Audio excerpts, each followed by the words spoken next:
Olá, meus queridos, bom dia, tudo bem? Tudo na paz? Bom dia para você que está vendo o dia, bom dia para você que está vendo ao dia, eu repito, boa noite para você que está visualizando o vídeo à noite, não é? E uma boa tarde para você que está vendo à tarde. Meu querido, quero agradecer imensamente de coração aos irmãos que têm nos acompanhado aí com os estudos e com nossos pensamentos, raciocínios e o nosso entendimento. Gostaria de continuar pedindo a você, querido, que você não precisa você acreditar, não precisa você se esforçar para acompanhar o nosso raciocínio, não. Só queremos que você estude também, você pesquise também, você analise tudo que nós falamos, para que você venha entender que nós não estamos obrigando ninguém a nada. Você não é obrigado a concordar comigo, meu querido. Você não é obrigado a concordar com os preteristas. Você não é obrigado também a acreditar no seu líder religioso quando ele futuriza as coisas. Você é livre, você é uma pessoa totalmente livre de todo e qualquer sistema religioso para você estudar, para você aprender, para você analisar. Você não é obrigado a nada. Então, eu vou falar igual o bom Cláudio Mendes fala: não meça nada com a nossa régua. Você meça com a sua régua. Nós não somos ensinadores que queremos obrigar você a acreditar naquilo que eu defendo. Não. Nós estamos aqui passando o nosso entendimento, porque nós estudamos, nós pesquisamos, nós corremos atrás, nós vamos em busca de verdades, nós vamos em busca de culturas, de povos, nós vamos em busca dos originais. Quando a gente encontra alguma coisa relacionada à Bíblia, à cultura, tá bom? Então, esse entendimento, querido, quando eu me entreguei ao preterismo, quando eu me entreguei a estudar a Bíblia na escatologia consumada e o preterismo completo, eu me entreguei de corpo e alma. Assim como eu fazia no sistema, quando eu estava lá, durante 45 anos, que eu tentava, mas sempre faltava algumas peças. E eu sempre interroguei a Deus por que que toda vez que eu lia a Bíblia, na visão futurista, sempre estava faltando alguma coisa. Então é isso, querido. Você não é obrigado, mas você deve participar deixando os comentários, deixando o seu like, fazendo pergunta, que é muito importante. Na medida do possível, nós vamos responder, tá bom, meu querido? Agora, faça uma coisa pelo amor que você tem a esse Deus que nós servimos. Busque entendimento em tudo que você lê e tudo que você pesquise, tá bom, querido? Para ver se de uma vez por todas você também possa ter um entendimento de que precisa, precisa, que você precisa realmente estar por dentro das verdades. Deixe o seu like aí, tá bom? Você se inscreva no canal, deixe o seu like, compartilhe esses estudos, se for a mesma linha de raciocínio que você tem, se essa linha aqui que eu defendo, se for a mesma linha que você defende, então compartilhe, tá bom? Agora, se não for, não compartilhe. Se não for, você só compartilhe se for a mesma linha de entendimento. Eu quero te ajudar e eu quero que você me ajude também. Como que você pode me ajudar? Se inscrevendo no canal, compartilhando, deixando o like, fazendo seus comentários, tá bom? No final do vídeo, eu vou deixar uma frase para saber se você visualizou o vídeo até o final. Tá bom, meu querido? Então faça isso. Olha, não esqueça de deixar o like. A primeira coisa que você faz ao ver o nosso vídeo. Você que não é inscrito, se inscreva. Depois você deixa o seu like aí e você ative o sininho de notificações na opção todas, porque toda vez que eu fizer um vídeo, você vai receber aí, tá bom? Olha só, queridos, o que eu quero deixar aqui hoje? Eu quero trazer mais um entendimento aqui. Preste bem atenção. Eu vou falar de novo nesse ser chamado diabo, porque eu pesquisei. Na verdade, eu estou pesquisando o assunto, eu estou indo a fundo para ver o que eu descubro, se eu descubro mais coisas para compartilhar com você. Assim como você também pode, tá bom, meu querido? Assim como você também pode pesquisar. Eu vou botar o nome desse vídeo com esse tema aqui, para chamar a atenção sua e chamar a atenção do telespectador. Diabo, um ser criado para servir de motor para a imaginação das pessoas. Você sabia disso? Que o ser diabo ele foi criado para servir de motor para ativar a imaginação das pessoas? É, meu querido. Por exemplo, na Bíblia, no Apocalipse, tem lá o juízo final, não tem? Não tem? Então, meu querido, preste atenção no que eu vou dizer. Não é à toa que é considerado o maior afresco da carreira de um renascentista chamado Michelangelo. Entre 1535 e 1541, esse artista, que era toscano, né? Ele pintou ali na Capela Sistina, no Vaticano, a representação artística do julgamento de Deus no livro do Apocalipse. Foi Michelangelo que entre 1535 e 1541 ele pintou lá na Capela Sistina, no Vaticano, esta representação, não é, do julgamento de Deus, aquele quadro que fala sobre o juízo final. Então, no livro, meu querido, existe um livro que é chamado de A História da Feiura. Esse livro, ele é relatado outras representações da figura do mal.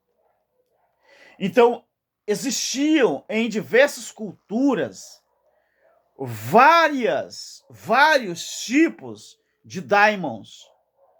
No Antigo Egito havia o monstro, não é? Que era chamado de Amute. Quem era o Amute? Ele era um híbrido de crocodilo, leopardo e hipopótamo. Então, na cultura mesopotâmica, tinha referência a séries ou série vamos dizer, de feições bestiais. Olha onde eu vou chegar. Quando a gente vê na cultura hebraica, que influenciava diretamente a cultura cristã, essa figura que ali no Egito representava o monstro Amute, que era híbrido de crocodilo, não é? Também de leopardo, também de hipopótamo. Na cultura, não é? Mesopotâmica, tinha várias referências às séries, não séries, né? De feições bestiais. Quando nós chegamos na cultura hebraica, que influenciava, e até hoje influencia, diretamente a cultura cristã, nessa cultura hebraica, já é o ser diabo, que assumindo a forma de serpente, que essa serpente, que tenta Eva lá no Gênesis. Isso é a cultura judaica para um ser do mal. O ser do mal na cultura egípcia, era um leopardo, um crocodilo, que era o Amute, um híbrido de crocodilo, leopardo ou hipopótamo. Na cultura mesopotâmica, existem vários seres com características ou feições bestiais. Por isso é importante a gente pesquisar.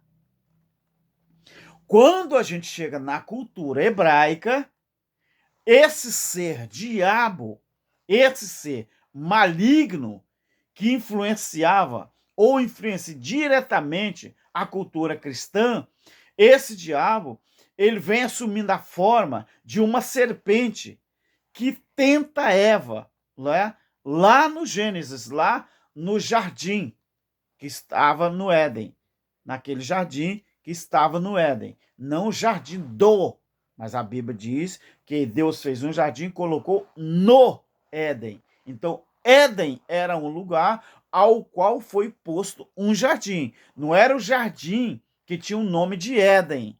Éden era o lugar que o jardim foi colocado. Por isso, no e do. Jardim no. A Bíblia diz que Deus fez um jardim e colocou no Éden. E não fez o jardim do Éden. As pessoas se confundem, não é? Nessas horas. Então, meu querido, às vezes, preste bem atenção, às vezes nós encontramos menções, até mesmo a Lilith, que é um monstro feminino de origem babilônica, que na tradição hebraica ela se transforma em demônio feminino, com um rosto de mulher, cabelo longos e também com asas.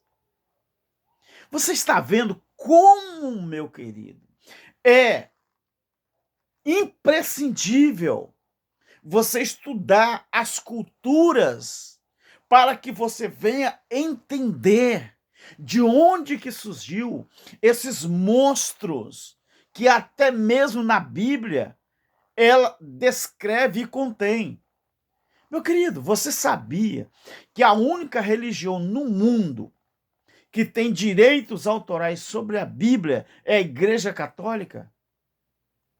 Por que você acha, meu querido, que a Igreja Católica ela construiu esse ser maligno chamado diabo e incorporou a Bíblia como se fosse um ser existente?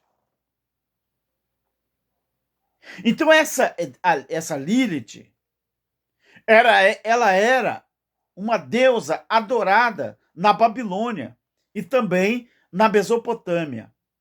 Essa Lilith ela era associada a ventos que, segundo se acreditava à época,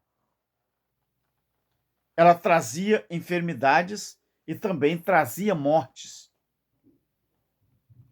Agora, já na tradição, não é, judaica antiga, ela aparece como um demônio noturno, essa Lilith.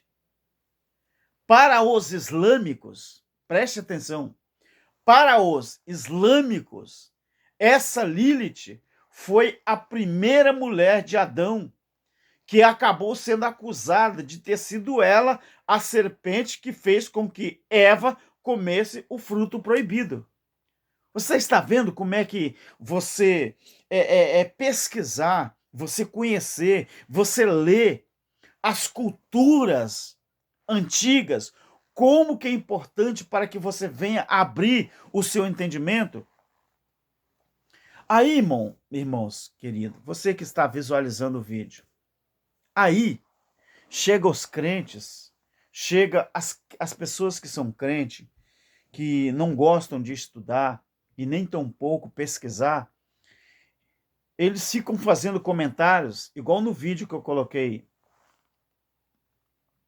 na segunda-feira, que entrou na segunda-feira, às 7 horas da noite, que eu falo sobre o ser maligno, o diabo. o tanto de comentários que tem aí na plataforma com a respeito a esse vídeo, que fica falando coisas como se a gente não soubesse o que está falando. Meu querido, além de eu estudar a Bíblia, eu estudo também outras coisas. Agora, como que a pessoa pode fazer uma crítica a alguém que estuda a história para depois tirar conclusões? E quem lê só a Bíblia, que acredita que a Bíblia é literal? Meu querido, a Bíblia, ela foi escrita em 3 linguagens. Ela é literal, ela é figurada e é simbólica.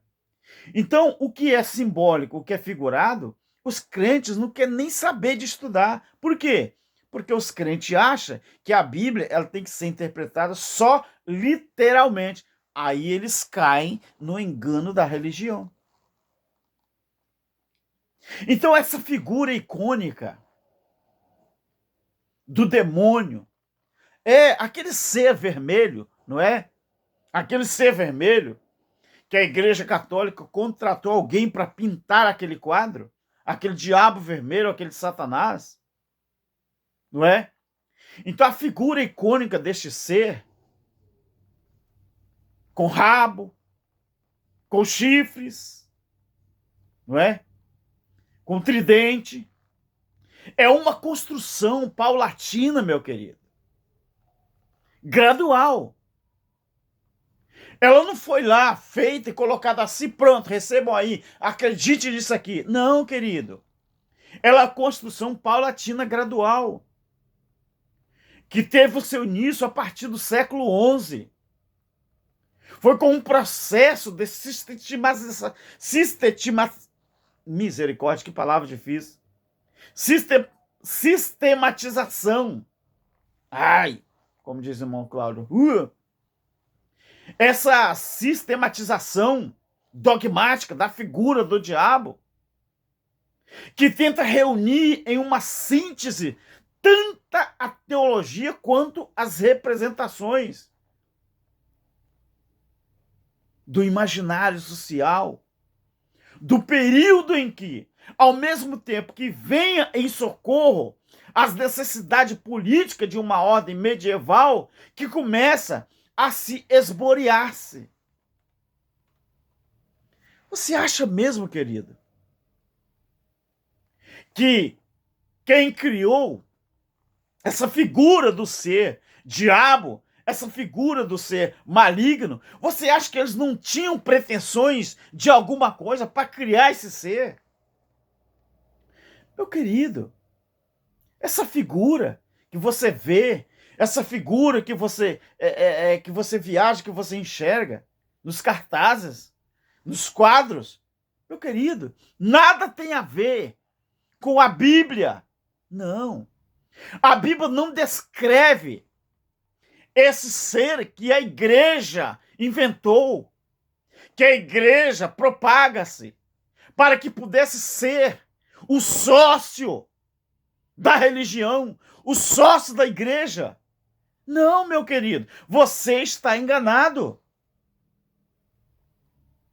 Essa figura, esse ser, com rabo, com chifre, com tridente, é uma construção gradual, meu querido. Ela teve início ali no século XI, mas foi com um processo de sistematização dogmática da figura do diabo. O objetivo era tentar reunir em uma síntese tanto a teologia quanto as representações no imaginário das pessoas, no imaginário social,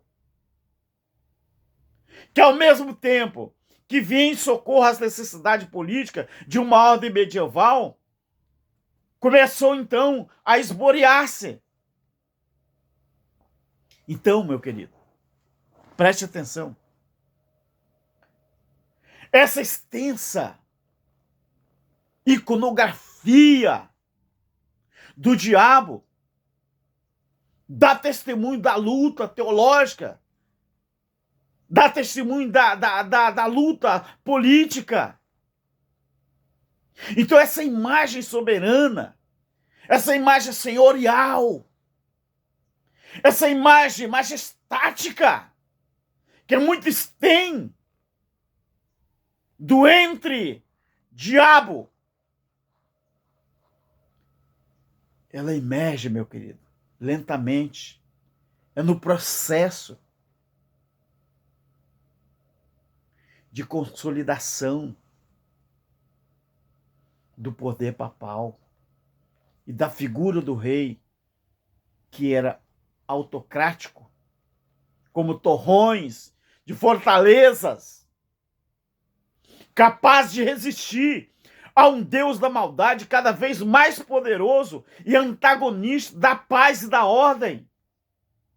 Você tem que analisar, pesquisar, porque senão você continua enganado.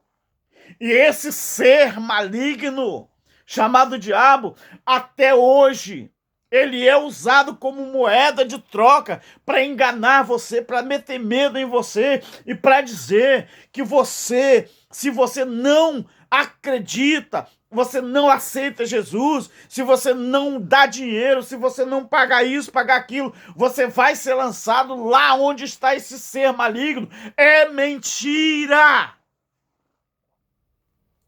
Essa figura foi construída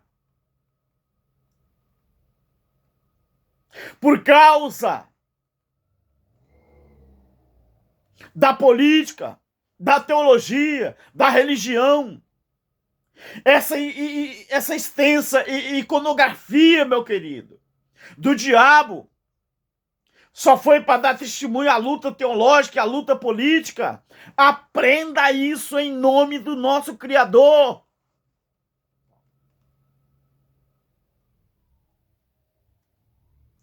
Essa versão, querido, caricata que você tem, que nós temos, do diabo, como um serzinho vermelho, um ser chifrudo. Sabe o que é? Preste atenção. Sabe o que é isso? É consequência, meu querido. É consequência daquilo que o cristianismo procurava combater no início, ou seja, as crenças greco-romanas. Essa é a verdade. Aquele quadro foi construído com um propósito: enganar as pessoas e aumentar o poder político e o poder teológico. Justamente as pessoas que deveriam odiar esse ser, se ele existisse, são as pessoas que não querem aceitar que ele não existe. Por quê? Porque isso começou com essa propaganda de um diabo chifrudo, vermelho de lança, e que os crentes não aceitam que ele não exista. O crente, ele vive em função desse ser maligno. Mas até quando que as pessoas vão acordar?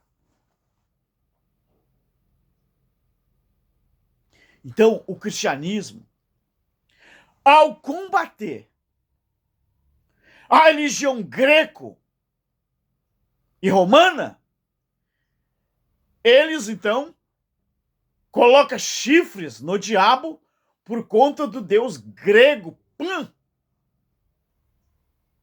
que era uma figura representada como meio homem e meio carneiro. Só que esse carneiro, ele era chifrudo. E que ele usava o tridente para combater Poseidon. E quem era Poseidon? Aquele deus grego dos mares, que para os romanos era Netuno. Para os gregos era Poseidon, o deus dos mares. Mas o mesmo deus Poseidon, para os gregos, que era o deus dos mares, para os romanos era Netuno. que usava esse tridente para combater os inimigos. Preste muito atenção no que eu estou falando. Pesquise por conta própria. Como que nasceu essa figura do diabo? Como foi pintado? Em que lugar que foi colocado? Para que as outras pessoas do mundo inteiro viessem a temer esse ser que funcionaria e funciona até hoje como sócio da igreja, tanto os romanos como para a igreja evangélica. E eu te pergunto, quem criou esse quadro? Quem criou essa figura? Teve êxito ou não teve? Teve e está tendo até hoje. Quer saber, meu querido? Quer saber? Se livre dessa crença. E viva o máximo que você puder. Mas como filho de Deus. E não como alguém que está amedrontado, com medo de ir para o inferno, que é sepultura, por causa desse ser maligno. Aí você deixa de viver a sua vida como filho de Deus, porque você tem um outro Deus perturbando a sua vida. E quem é? É esse ser maligno, criado pela Igreja Católica Apostólica Romana, e que você acredita em uma coisa inexistente. É isso. Coloca no final do vídeo. Eu creio e estou livre. Coloca aí. Eu creio e estou livre. Mas se você não acreditar, não coloca não. Você só coloca eu creio e estou livre. Só se você acreditar. Busque conhecimento e entendimento o máximo que você puder, para que você possa se libertar de uma vez por todas dessa nomenclatura diabo inventado para prender as pessoas, para com isso arrancar dinheiro delas, e poucos sabem disso. Graça eterna, fique na paz.